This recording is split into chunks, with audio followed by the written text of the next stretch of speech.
GF tumekuwa tukishirikiana na wachimbaji wadogo na wakati na wakubwa kwa muda mrefu katika sekta yetu ya madini. Leo hii FEMATA wamepata nafasi ya kuwakilisha nchi kwa kwenda Canada kuhudhuria mafunzo maalum ya teknolojia na madini, kuwajengea uwezo na utaalamu kwa ajili ya kuendeleza sekta yetu ya madini.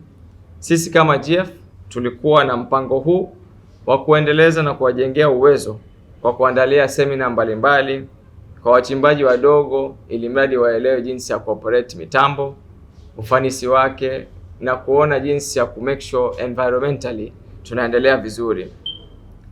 GF tuliandaa madarasa maalum kwa wachimbaji katika mkoa tofauti tofauti.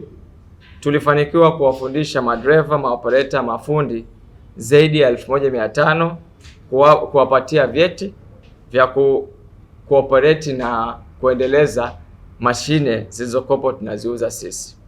Mwaka huu 2026 GF tumesherehekea miaka 19. Haikuwa rahisi, lakini tunasema na tunaendelea kusema wachimbaji na sisi tumetoka mbali sana. Nia yetu sote ni kuinua sekta yetu ya madini na kujenga nchi yetu ya Tanzania. GF tunatoa pongezi kubwa kwa Mheshimiwa Waziri wetu Anthony Mavunde pamoja na timu yake nzima ya wizara katika kuinua sekta yetu ya madini, kuimarisha sheria ya local content na kuongeza fursa kwa Watanzania. Tumejumuika na GF Truck. Cha kwanza ni kusherehekea huduma yao kwa wachimbaji na wadau wa madini, lakini pia tumewatembelea kwa sababu wamekuwa ni wadau wetu wa muda mrefu. Wametushika mkono, wametubeba, wametupa mafunzo, wametembelea maeneo yetu mbalimbali, wametufundisha mitambo, wanatukopesha, lakini kila siku wanakuja na kitu kipya kwa ajili ya wachimbaji. Leo hii wanakuja kutushika mkono kwenye safari yetu ya Canada kwa kutupatia t-shirt ili kama Watanzania tuonekane kwamba ni group maalum, lakini kuitangaza FEMATA tunakoelekea, lakini pia kutufanya kuonekana sisi ni wamoja na kuonyesha Watanzania ni wamoja kwa namna za kipekee sana. Kwa ajili ya kupata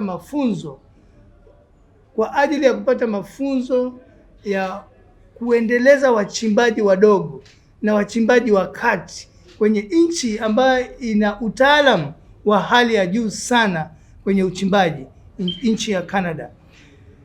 Tumeona kwamba GF imekuwa ikitoa mitambo, imekuwa ikiuzia wachimbaji mitambo ya kisasa yenye ufanisi zaidi. Tunakwenda kujiongezea uwezo. Tunashukuru sana serikali ya Mama Samia Suluhu Hassan kwa kutuwezesha sisi wachimbaji kuweza kutambulika kimataifa.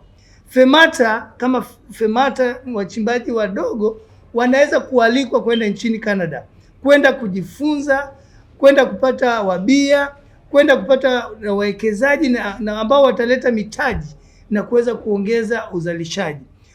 Tumeona GF imeweza kuleta mitambo ya kisasa ambayo inatumia umeme.